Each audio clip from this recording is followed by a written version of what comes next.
Welcome back, Blue Mafia. Bills lovers everywhere united. We're back. We're shooting in the home studio.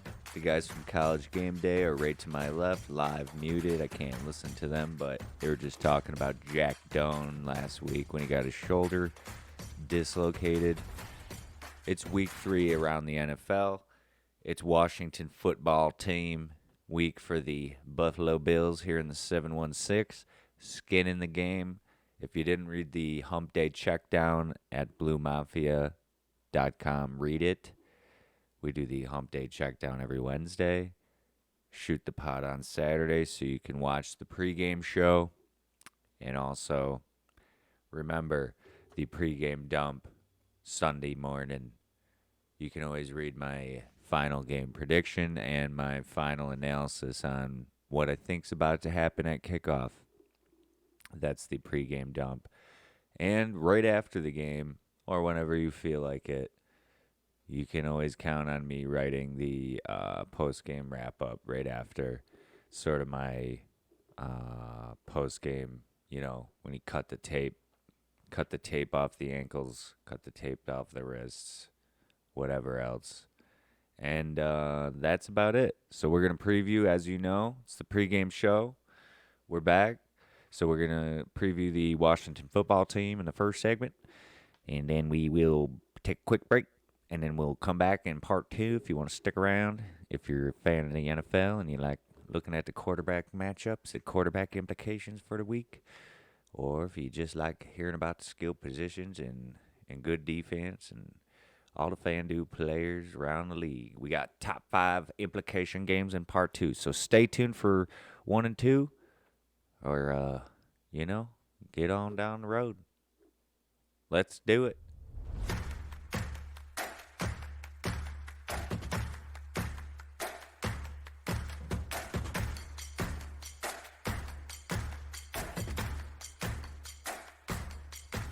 All right, so we got the Washington football team coming in, formerly known as the Redskins. It's skin in the game week. Hopefully you read the article and you heard a little bit of this maybe. But obviously, as we talked about there, get your hands off my heiney, baby. Taylor Heineke. It's a great story. He is clearly a gutsy competitor.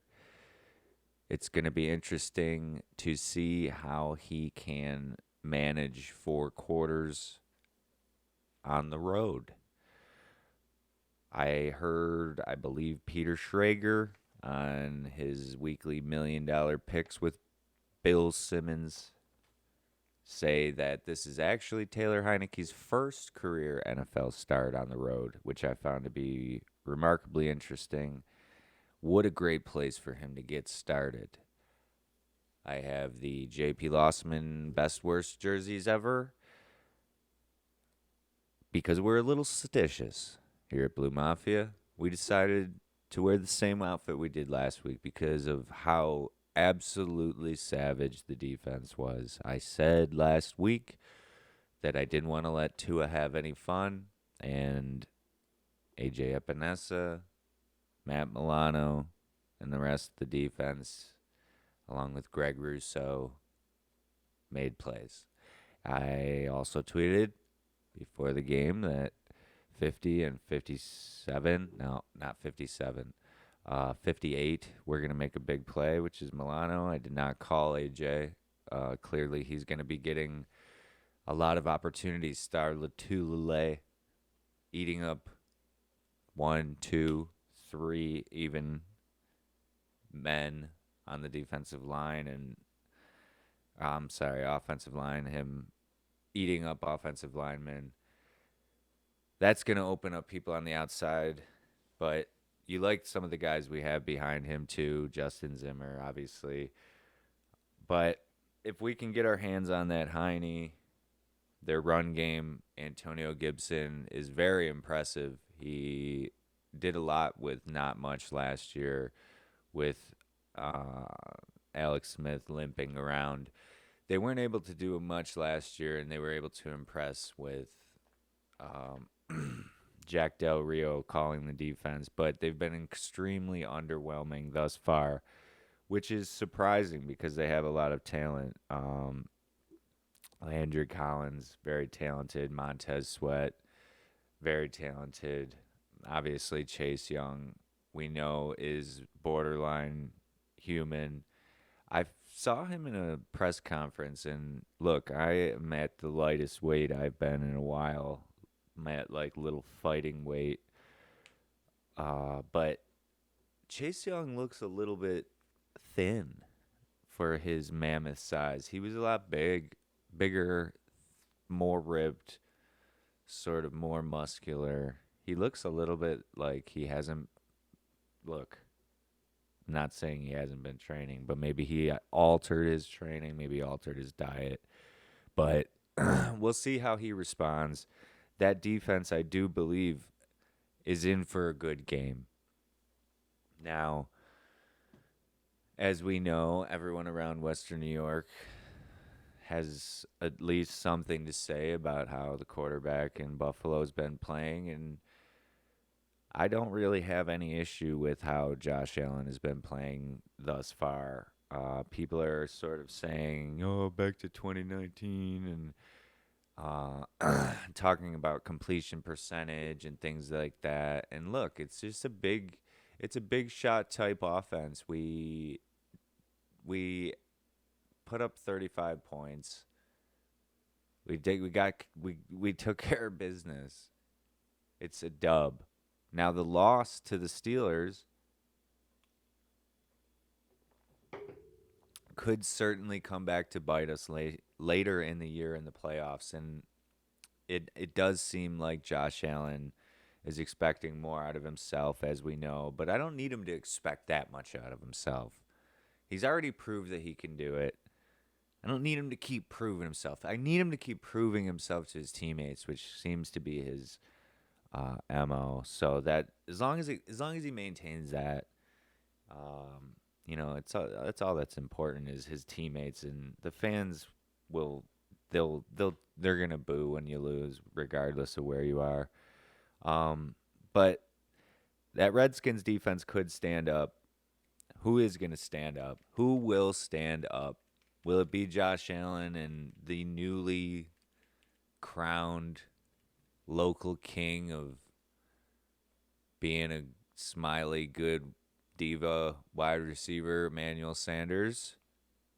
Who knew that we would have a diva that was not named Stephon Diggs? Emmanuel Sanders, though doing and saying some things that I feel are a little bit diva-ish, has been doing some really good things around the community. Can't say that he has not done a good job on camera for the Bills, and also saying the right things off the field and doing things the right way in the community. So shout out to him there. But I have a funky feeling about how the way he's talking about several things. I had sent a tweet of his, or not a tweet of his, but a video of him to a buddy of mine last week before last game that I was like, I don't know. Because the snap count thing with Gabe Davis, obviously he got injured apparently. He's got a bad ankle. But I just feel like Gabe Davis has been here longer, and I think he should be playing more. And that's me as a fan, and it don't matter. But if that's the way we are in the process and people that stick around get rewarded, and I don't know. I don't know if that's process, once again.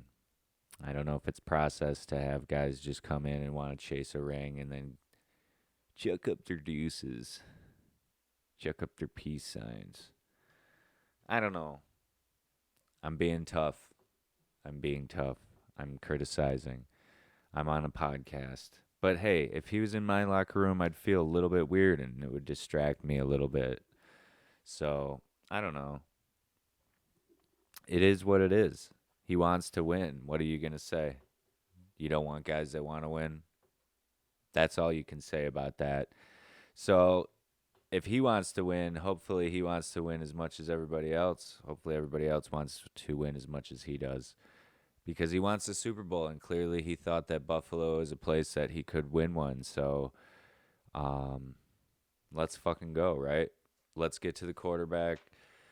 I think that Terry McLaurin showing respect to Trey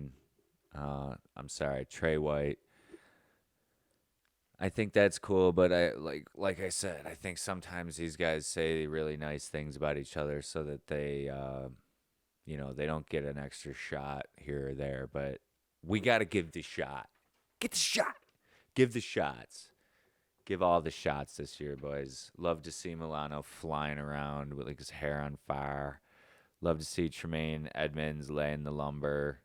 Love to see Greg Russo literally just like stalking people backwards like a massive tree man from Lord of the Rings. Jolly Green Giant also, sort of. Um, it's really exciting to see two UB Bulls returning. Jarrett Patterson and Logan Thomas. Logan Thomas, former Bill, former quarterback. He actually was sort of the incumbent a little bit after Tyrod Taylor at Virginia Tech. And Jarrett Patterson, obviously a UB Bull. Great running back. I think he should be getting some more playing time. He doesn't get much thus far, but he got a little bit, obviously, in preseason. He played very well. Speaking of preseason, go check out this article at Blue Mafia I wrote about softer or smarter, and I wrote it about the kind of the rule changes and the player safety around the sport of football at all levels. But I will leave you with this. Once again, as much faith as I have in this Buffalo squad from top to bottom, offense, defense, special teams, we are not there yet. I think that's clear. I think the defense is clearly working together very well, but it's a long season. We have to stay the course. We have to stay healthy. We have to stay smart.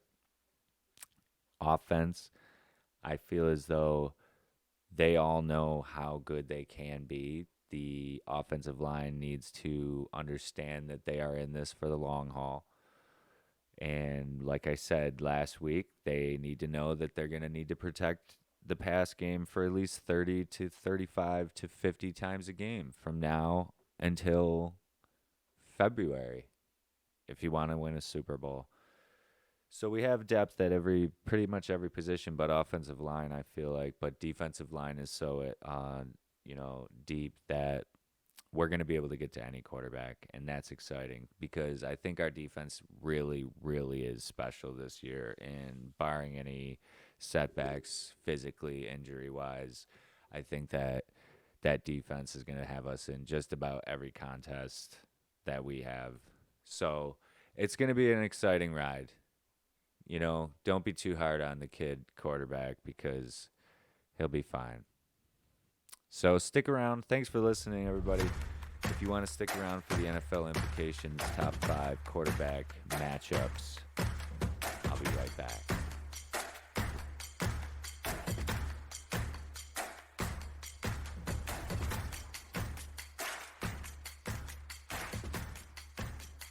So, top 5 quarterback NFL implications. We got some serious implications this week. We got some serious cojones on the table matchups, interdivision, interstellar time warp matchups.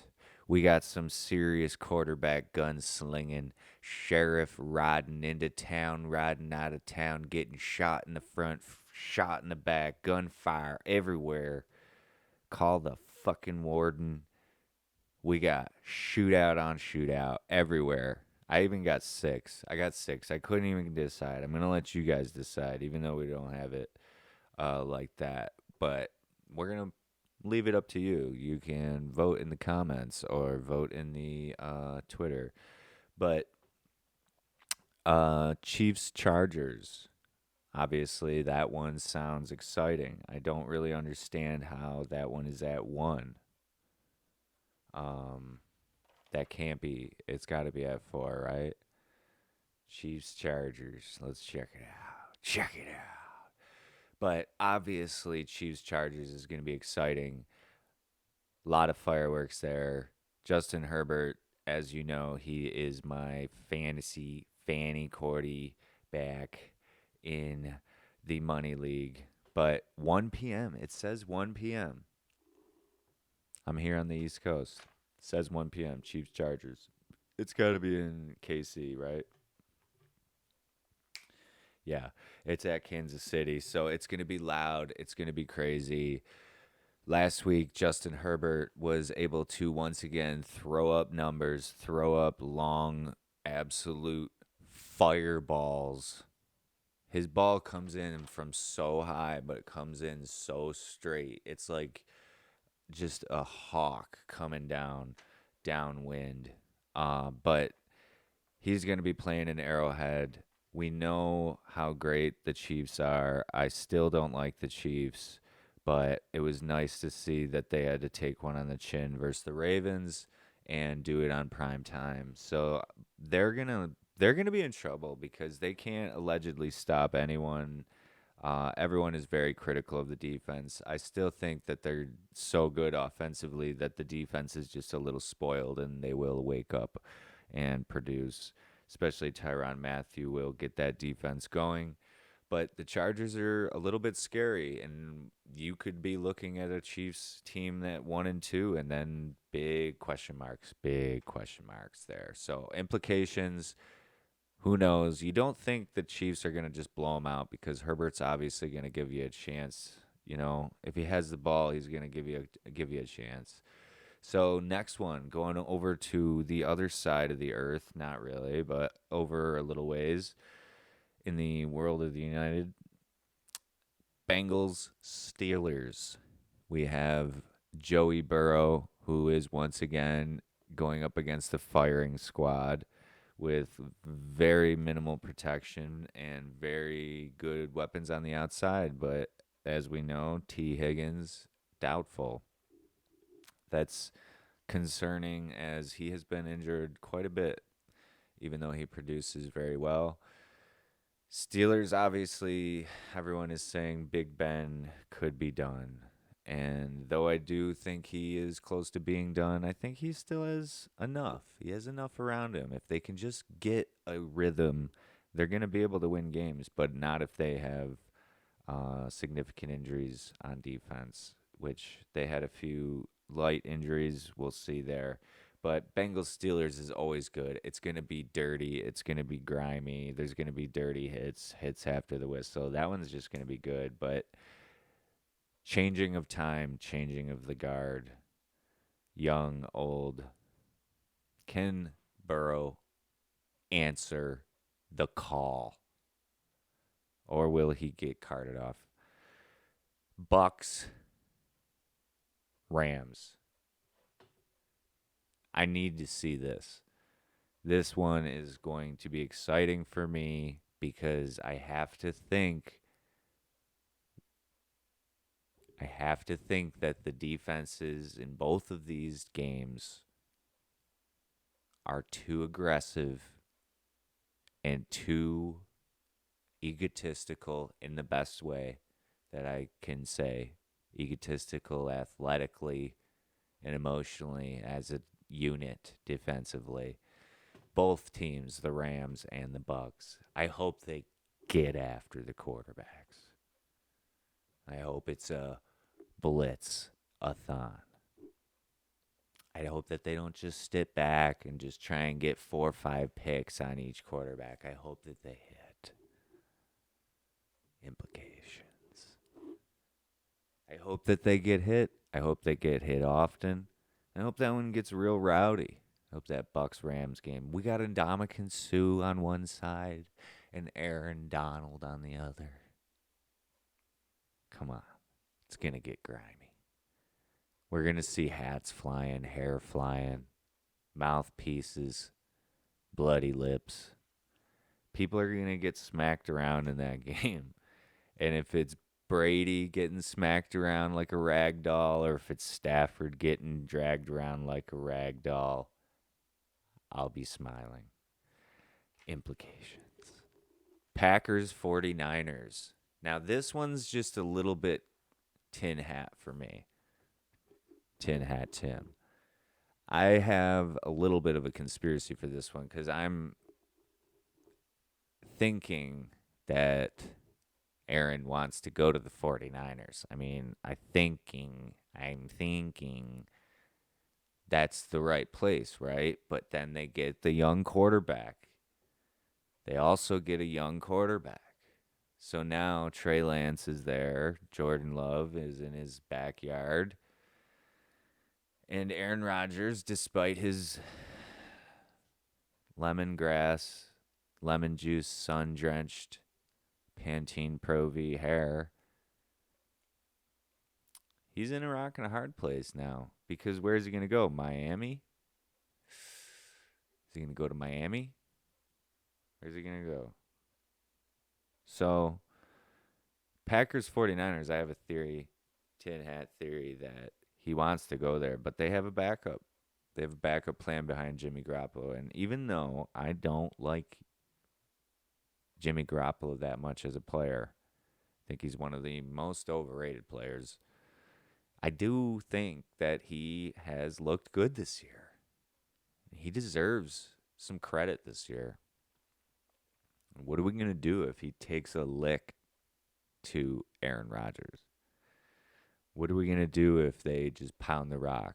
LaFleur, Shanahan, little buddies. What are we going to do if one of them comes out and just absolutely strategically destroys the other? Implications. Lastly, this one was the one I couldn't decide on. And neither one are, I don't know, they're kind of in that lower B, C level. Maybe D if you're a hater. But we have the Seahawks Vikings or the Cowboys Eagles. NFC North versus West. NFC East. 2 NFC games with implications. We have a Vikings team with an interesting, dynamic young receiver who has overproduced, but Kirk Cousins, who not a lot of people like for many of the same reasons that I'm not a huge fan of. But I will say Kirk Cousins can ball. As corny as he is, he certainly can ball. And that receiver is KJ Osborne, number 17. Keep an eye out for him. Couldn't remember his name, but good thing I had him on my fantasy team and I could look him up real quick. Picked him up. Might start him over Waddle. Don't know. Fantasy update, I did win in both leagues last week, so that's tight. My team looks all right. I did unfortunately drop Chuba Hubbard right before, as I predicted. Christian McCaffrey was injured, so that's just great. Cowboys Eagles, I just like it. It's gonna be a shootout. But two good quarterbacks, obviously. I do like Jalen Hurts. I've kind of always liked him since he was a little gun shy when he was at Alabama, and he would just run the ball and just say, fuck it, I'm just going to run it. But he can throw the deeper. He can get out like Jeepers, quarterback out. And Dak, obviously, is entertaining to watch. He can make every throw. I see Dak and Allen kind of the same. And what wouldn't be a cooler Super Bowl? Calling it right now. Stop the presses. What wouldn't be a cooler Super Bowl than Cowboys Bills? Week 3. Blue Mafia prediction alert. I could see it. I could just see Cowboys, Bills, Super Bowl. Set it up, Goodell. Set it up. But the Cowboys Eagles will be good tomorrow. Or I think that's Monday, actually. And that's it. So that was NFL implications. Thank you for listening. I appreciate it. It's the NFL Blue Mafia pregame special, week 3, episode 9. If you're keeping track at home, thank you, everybody. I love you guys for listening. Keep subscribing and keep sharing because we ain't going nowhere. We're going to keep covering this team because we love the Buffalo Bills.